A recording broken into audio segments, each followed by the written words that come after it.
Ukraine संघर्ष की वजह से गरीब देशों को अनाज भेज पाना असंभव होता जा रहा है। दुनिया भर में ब्रेड की कीमतें बढ़ रही हैं।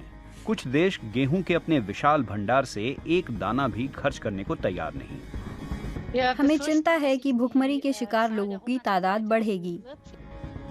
क्या हम वैश्विक खाद्य संकट की ओर बढ़ रहे हैं? उसे कैसे टाला जा सकता है? पूर्वी अफ्रीका के देश रवांडा में एक बेकरी। यहाँ ज्यादातर आटा रूस से आता है और अब भी पहुंच ही रहा है, लेकिन ब्रेड सस्ती नहीं रह गई है। अब ब्रेड खरीदने के लिए हफ्ते में 10,000 फ्रैंक से ज्यादा निकल जाते हैं। पहले 5,000 ही खर्च होते थे। मुझे ब्रेड जैसी चीजों की खपत कम करनी होगी। कोई नहीं जानता ये कब खत्म होगा, लेकिन खाने के संकट से सभी का जीवन स्तर खतरे में आ गया है।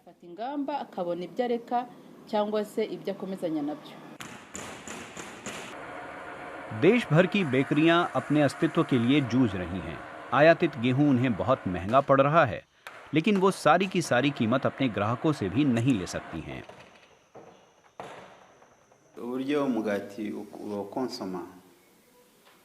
जो चल रहा है उसकी वजह से मेरा कमोबेश सारा धंधा चौपट हो चुका है।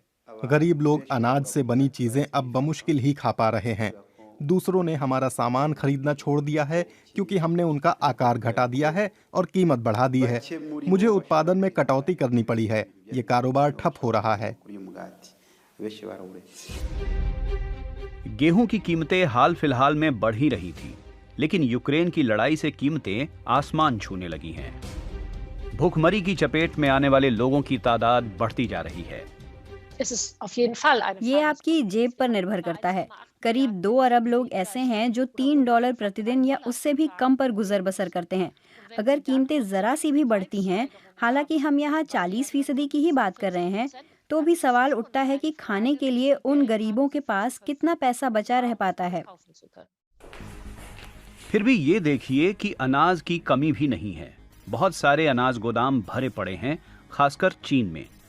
यूक्रेन का अन्न निर्यात तो इस भंडार की महज एक बूंद जितना होगा। क्या चीन अनाज की खरीद को थोड़ा कम करने को तैयार होगा ताकि विश्व बाजार पर दबाव कम हो? हम नहीं जानते। चीन अनाज और तिलहन के निर्यात पर बहुत ज्यादा निर्भर है और इसलिए बड़ा अन्न भंडार उसके लिए सामरिक लिहाज से अहम है, और हम ये मानकर नहीं चल सकते कि वे उसे सबके लिए खोल देंगे।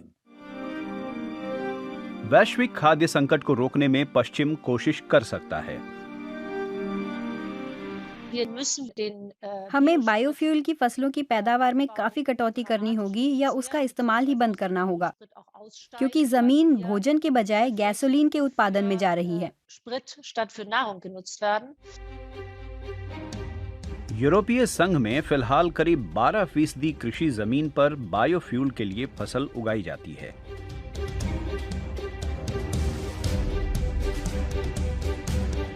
और यूरोपीय संघ इसमें कोई बदलाव नहीं चाहता। मध्यम से लंबी अवधि के लिए एक बहुत महत्वपूर्ण रोकथाम है मांस उत्पादन में कटौती। 1 किलो मीट की मांग को पूरा करने के लिए कई किलो अनाज और तिलहन पैदा किया जाता है।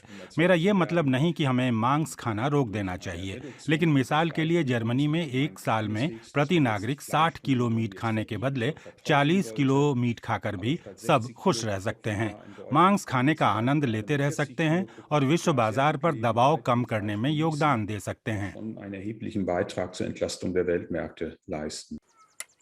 आखिरकार रवांडा जैसे देशों को अपना अन्न ज्यादातर खुद उगाकर अपनी मदद खुद करनी होगी। इसके लिए उन्हें अपनी पैदावार भी बढ़ानी होगी। लेकिन हया सिंधे एमवाम बारांगवे जैसे किसान जरूरी उर्वरक खरीद सकने की स्थिति में नहीं हैं। मेरे जैसे कुछ किसान इस सीजन में अपने खेतों में डालने के लिए खाद नहीं ला पाए। इसका मतलब हमारा उत्पादन पर्याप्त नहीं होगा। आप जानते हैं कि खाद की कीमत बहुत ज्यादा बढ़ चुकी है और पारंपरिक खाद हमारे खेतों के लिए ना उचित है ना पर्याप्त। ये एक अतिरिक्त चिंता है। मिसाल के लिए फॉस्फेट फर्टिलाइजरों की कीमतें एक साल में दोगुनी हो चुकी हैं। यूक्रेन की लड़ाई भी एक वजह है। पहले यहाँ किसान अनाज उगा लेते थे और ब्रेड सस्ते में मिल जाती थी। आज ये सोचना भी दूभर है।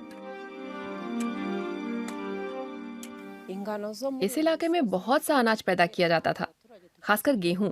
लेकिन जलवायु परिवर्तन की मार पड़ी तो किसी फसल पर निर्भर नहीं रह सकते।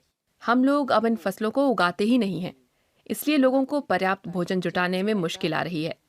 कुछ अनाज उत्पादन और दूसरी खेती बेशक होती है, लेकिन पैदावार अच्छी नहीं है। हमें कृषि विशेषज्ञों की मदद चाहिए।